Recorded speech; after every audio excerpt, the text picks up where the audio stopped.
Hello, the spicy कढई या चॅनलवर तुमचे खूप खूप मनापासून स्वागत आहे। आज आपण इथे असे रताळ्याचे तुपातले काप बनवणार आहोत।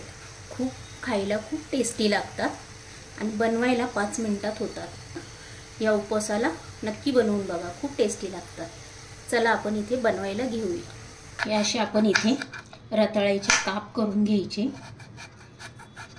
एकसारखे। आता पूर्ण मी असेच काप करून घेणार आहे।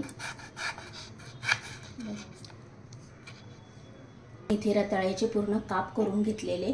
आता आपण लगेच इथे फ्राय करायला घेऊया। इथे आपण 2 किंवा 3 चमचे इथे साजूक तूप टाकून घेतलेले।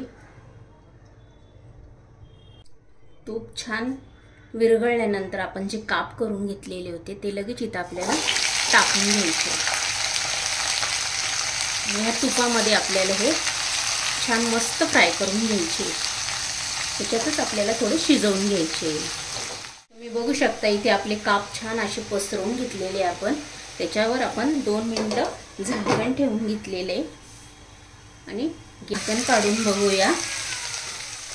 आता हे छान परत साइड ह्याची चेंज करून घेऊया। तुम्ही बघू शकता आपले हे जे रताळ्याचे काप आहे ह्याचा कलर कसा चेंज झालेला आहे तुपामध्ये भाजल्यामुळे। तुम्ही या श्रावण महिन्याच्या उपवासामध्ये खिचडी न खाता असे काप बनवा, खूप टेस्टी लागतात। खायला तर अप्रतिम असतात। तुम्ही बनवून बघा।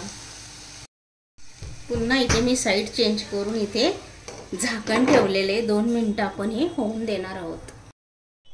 1-2 मिनिटांनी आपण झाकण काढून घेतलेले। मस्त असा छान तुपाचा वास येतोय, गोड। आपली इथे तुपामध्येच आपल्याला इथे जरा शिजवून घ्यायचे। आपल्याला हे अजून आपल्याला 2 मिनिटं लागेल, पण खायला खूप छान लागतात। अजून हे 2 मिनिटं होऊन द्यायचे आपल्याला। तुम्ही इथे बघू शकता आपले छान इथे मस्त फ्राय झालेले।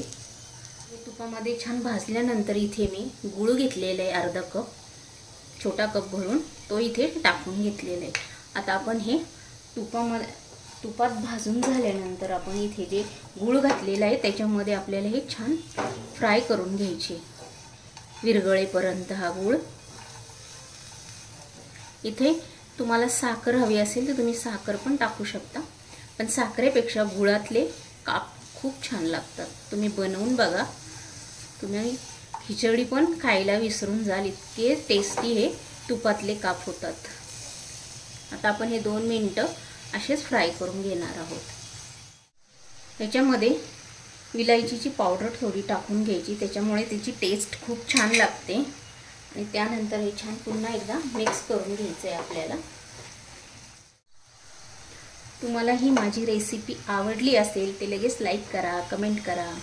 चॅनलवर जर नवीन असेल तर सबस्क्राईब करून घ्या। असे रताळ्याचे तुपातले काप बनवून बघा, खूप टेस्टी लागतात। आणि अशाच छान छान रेसिपी घेऊन आपण पुन्हा भेटूया। तोपर्यंत बाय।